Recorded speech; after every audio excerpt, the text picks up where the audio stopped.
या बातमीपत्राचे प्रायोजक आहे श्री साई चिंतामणी लॉन्स व मंगल कार्यालय, Sandeep Shelke, mobile number 98-816-230-27, Sunil Shelke, mobile number 98-502-327-43 आणि बंडू पगार, मोबाईल नंबर 90-28-10-74-68. संपूर्ण महाराष्ट्रात अवकाळी बरसलेल्या पावसाने बळीराजाला संपूर्णतः मेटाकुटीला आणले आहे. बळीराजाने उसनवारी करून आपल्या शेतामध्ये उच्च प्रतीचा कांदा बियाणे घेऊन ती टाकली होती, मात्र निसर्गाला तेही मान्य नाही. या म्हणीनुसार मोठ्या प्रमाणावर पावसाने थैमान घातल्यानंतर बळीराजाचे 100% उन्हाळ कांद्याची रोप सडून गेलीत. हातातोंडाशी आलेला लाल कांदा या पावसामध्ये अक्षरशः सडून गेलाय. काढणी योग्य असलेला कांदा पूर्णपणे सोडल्याने शेतकऱ्यांच्या हाती काही न लागल्याने शेतकरी हवालदिल झालाय व अखेरीस शेतकरी वर्गाने लाल कांदा बियाणे ट्रॅक्टर यंत्राच्या साहाय्याने पेरणी केली.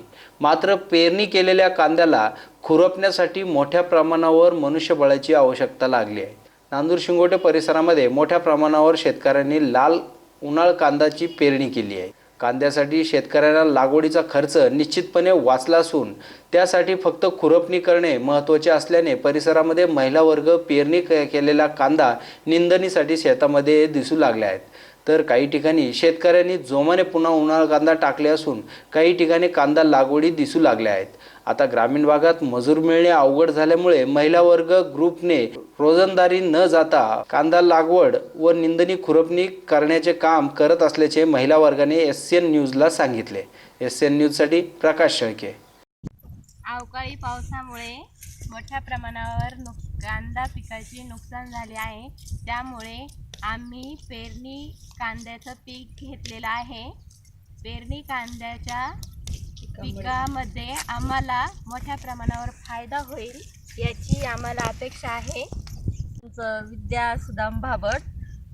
मी इथे कांद्याची निंदणी करीत आहे. पेर कांद्यांमुळे भरपूर फायदा होतो. लागवडीचा खर्च येत नाही आणि खुरपणी निंदणी व्यवस्थित होते. मजुरीही जास्त लागत नाही. त्यामुळे सर्वांनी पेर कांद्यांवर जास्त जोर द्यावा. लाव कांद्यांवर सध्या आता धुकं आल्यामुळे आणि अवकाळी पावसाचा परिणाम झाल्यामुळे खूप मोठ्या प्रमाणात नुकसान झालेलं आहे. तरीसुद्धा आता ह्या पेर कांद्यांमधून शेतकऱ्यांना भरपूर असं उत्पन्न मिळावं आणि त्याचे भरपूर लाभ मिळावा.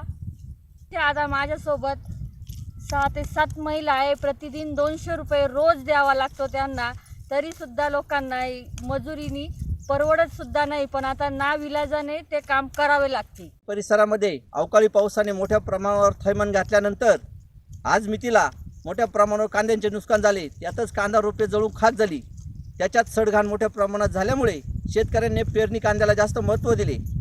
तसेच पेरणी कांद्याला महत्त्व दिल्यानंतर एकंदरीत मजूर कामाला मिळत नसल्यामुळं या परिसरामध्ये महिलांनी आता गट निर्माण करून उक्ते पद्धत घेऊन साधारणतः 10,000 रुपये एकर या हिशोबाने महिला आज ग्रामीण भागामध्ये कांदा लागवडीचे कामं करत असून प्रत्येक महिलेने कांदा लागवड करून या ग्रुपद्वारे प्रत्येक शेतकऱ्याची महिला या ग्रुपमध्ये सामील होऊन आपापल्या शेतावरील कांदे लागवड करण्याचे काम करत आहेत. व आता कांदा लागवड संपल्यानंतर पेरणी कांद्यामध्ये या महिलांनी आता सर्वत्र एकत्रित येत प्रत्येक महिलेच्या इथे शेतावर जाऊन आपापल्या ग्रुपमधील महिलांच्या कांदा निंदणीला सुरुवात केलेली आहे. व शेतकरी वर्ग या परिसरामध्ये मोठ्या प्रमाणावरती फवारणीच्या कामाला वेग देत आहे. SN न्यूजसाठी नांदूर शिंगोटे परिसरातून प्रकाश शेळके.